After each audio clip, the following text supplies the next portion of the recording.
बंगाईगांव में लोक निर्माण विभाग के अभियंता जोशिता दास की आत्महत्या मामले की जांच अब सीबीआई करेगी। राज्य कैबिनेट की हुई बैठक में इसकी मंजूरी दी गई। मीडिया से बातचीत के दौरान मुख्यमंत्री हिमंत बिश्व शर्मा ने कहा कि मामले की संवेदनशीलता को देखते हुए राज्य कैबिनेट ने इसकी जांच सीबीआई से कराने का फैसला लिया है। फिलहाल मामले की एसआईटी जांच कर रही है और 7 सदस्यीय एसआईटी की टीम ने अभी तक मामले में 3 आरोपियों को गिरफ्तार किया है।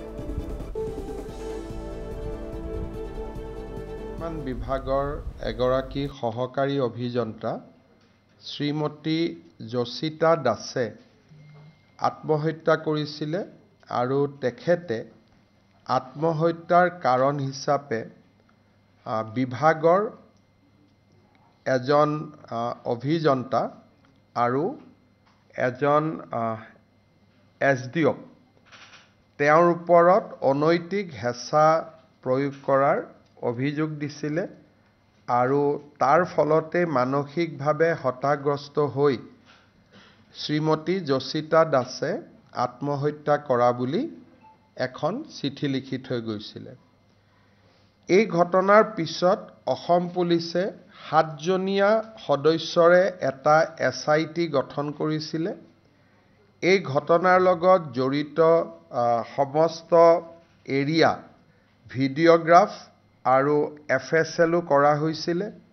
মেজিষ্ট্ৰেটে ইনকুৱেষ্ট কৰিছিলে আৰু এতিয়ালৈকে 3 গৰাকী ব্যক্তিক এই ঘটনাৰ সৈতে জড়িত হোৱা বাবে গ্ৰেপ্তাৰ কৰা হৈছিলে। আজি ৰাজ্য চৰকাৰৰ কেবিনেটে বিষয়টোৰ গুৰুত্ব আৰু বিষয়টোৱে এগৰাকী খুব উদীয়মান অভিযন্তাৰ প্ৰাণ হেৰুৱাবলগীয়া হোৱা পৰিৱেশ সৃষ্টি হোৱাৰ বাবে ইয়াৰ গুৰুত্ব অনুভৱ কৰি কেবিনেটে এই বিষয়টো সিবিআইক হস্তান্তৰ কৰিবৰ বাবে সিদ্ধান্ত লৈছে। সিবিআইৰ ডাইৰেক্টৰৰ লগত আমাৰ মুখ্য সচিবৰ কথা হৈছে।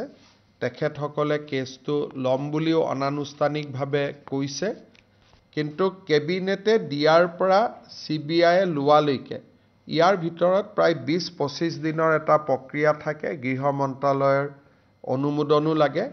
আমি ৰাজ্য চৰকাৰে চেষ্টা কৰিম যাতে খৰতকীয়াকৈ সিবিআইলৈকে যায়, কিন্তু তথাপিতো প্ৰক্ৰিয়াটোত কিছু সময়